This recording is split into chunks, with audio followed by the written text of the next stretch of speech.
Marijuana activist Marc Emery claims he is being evicted right now by his landlord. Let's go live to Cam with more on the story. Cam. Oh, I haven't talked to anybody today. No one's spoken to me today. Mark, you're live on CP24 now. Can you just catch our viewers on what's happened here? Well, this is my personal cannabis culture shop. We have franchises from the head office, but this one is actually my franchise here at 600 Church Street in the Gay Village, and we've been operating for 8 days here, selling marijuana, which is what our lease says. We have a lease that says this is a marijuana retail store. There's absolutely no misunderstanding about that. The landlords chose us over 5 applicants, including a hair salon and a lawyer's office, to be here. So it's not, and we were solicited. He said, I really like you guys, so we're going to rent this to you. It's 3 months rent in advance, and we agreed to fix the place up and everything like that. And then from the first day we've been here, and like I said, we've only been here 8 days, the property manager has been trying to throw us out. Not in any legal way with an eviction notice or any kind of due process, but by just coming in here and threatening us. And then Jason Hales of the Property Management Corporation literally said,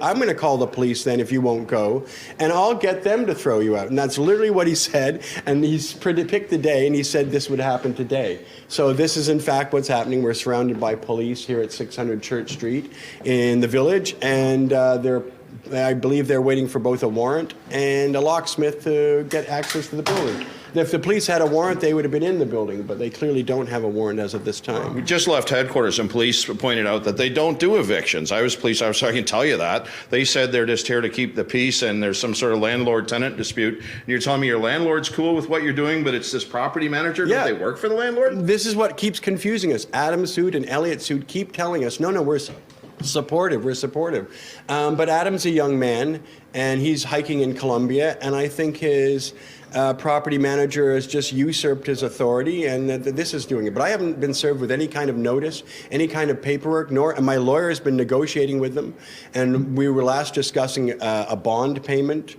So it's weird that the police are here. They haven't spoken to you? No. And like I say, if they had a warrant to be in here, they would be in here. So they're not in here yet, and yet we've received no paperwork, no official notice, and they have not offered for a moment to give our money back. And we've only been here 7 days, and our lease says marijuana retail dispensary. So I'm hoping the public will call these people and point out that you're acting certainly in bad faith, in a fraudulent manner, and for the police to show up on cue, just like the property manager said on Friday, is pretty shocking that you can marshal the Toronto Police Services to enforce what is basically an illegal, but at the very most civil action. You know, police are telling us on the record at headquarters, they're just here to protect the peace. They're not even really near the building right now. In view, they've got one car there, but I don't even know where the officers are. So, and you've heard nothing from the police? I've heard nothing from the police, nor have the landlord ever said, given us any legal notice. And they have not offered to give our money back. So here's That's a lot of money. Here's the property man. Yeah, it's like $30,000. And I borrowed $41,000 to start this project. I've spent 5 years in prison. I've only been out 2 years. I don't have any money. I owe so much for back taxes and what have you, so I borrowed $41,000 from a good friend to start this business. So for them to try and steal it from me, which is essentially what they're trying to do, under the guise, I don't even know what their guise is. Our lease is very specific and very clear. We're here to operate a marijuana retail store with the full signatures of the landlord and their agency. Thanks very much, Mark. Okay. And of course, we're going to stand by. There are some police officers out behind the building. They told me they're here to keep the peace. We'll see what the landlord's agent has in mind. If he does have legal authority to do anything at all. Back to you.